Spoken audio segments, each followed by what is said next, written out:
드라마 하늘입니다. 어렵게 심양에서 만났던 두 사람이 다시 헤어졌는데 장현은 각화의 협박으로 길채를 살리기 위해 조선으로 가기를 원했고, 길채는 자신 때문에 힘들고 위험해지는 장현을 생각해 같이 있고 싶은 마음을 누르고 조선으로 왔어요. 그렇게 집으로 오게 된 길채는 은혜와 다시 재회하게 되고 아버지와 동생들을 만나면서 기쁨의 눈물을 흘려요. 다음날 구원무를 찾아간 길채는 아이를 임신한 여자를 보게 되는데, 구원무는 오랑캐에게 욕을 당하지 않았는지에만 관심이 있네요. 길채는 심양에서 오랑캐에게 팔려가 치욕을 당한 것보다 장현에게 마음을 준 일이 미안하니 이혼을 하겠다고 말해요. 심양에 있던 장현이 조선으로 돌아오게 되고 장현은 길채가 이혼하고 혼자 산다는 걸 알게 되면서 다시 만나게 되고 사랑을 하게 되지만, 소현세자는 인조의 박대와 첩인 소용조 씨의 계략으로 귀국한 지 2달 만에 의문의 죽음을 당하게 되는데, 경빈도 이듬해의 사약을 받고 죽게 되며 경빈의 아들들까지도 유배지에서 죽게 돼요. 소현세자의 죽음으로 측근이었던 장현도 역적으로 몰리면서 다시 험난한 삶을 살게 되고 광군에게 쫓기는 위험한 순간도 오게 되는데, 길채와 가족들은 물론 심양에서 구해주었던 노예들의 도움으로 생명을 구하게 되어요.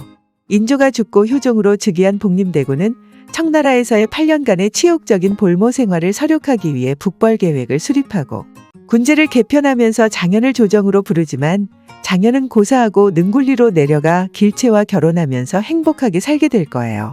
연인 1회 장면에서 1659년 효종 10년 봄 지평 신일입은 소현세자가 승하한 후 발견된 사초의 이장현이라는 사내가 있는데, 그자의 행적이 자꾸 걸리니 사초의 진위를 알아보라고 명을 받아요.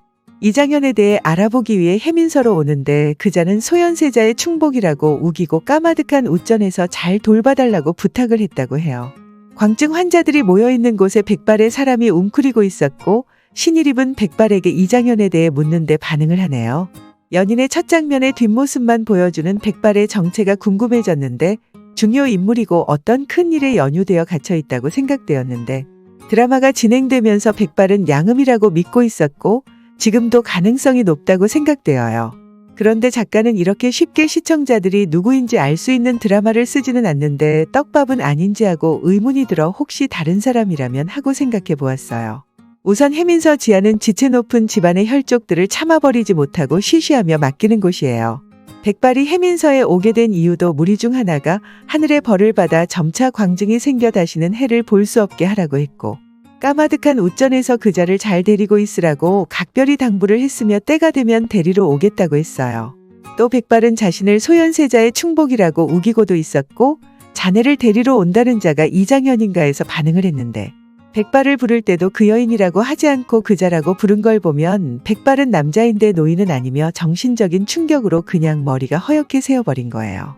여기까지 보면 백발은 장현의 무리 중 한 명이고 노인이 아닌 남자로 지위가 높았던 사람인데, 소현세자 일 이후 처형되지 않게 장현이 윗분들께 부탁한 인물 같아요. 장현이 해민서에 나타나네요. 그런데 뒤돌아서 장현을 바라보는 백발은 소현세자의 내시 표원겸이네요. 구독과 좋아요 꼭 부탁드려요.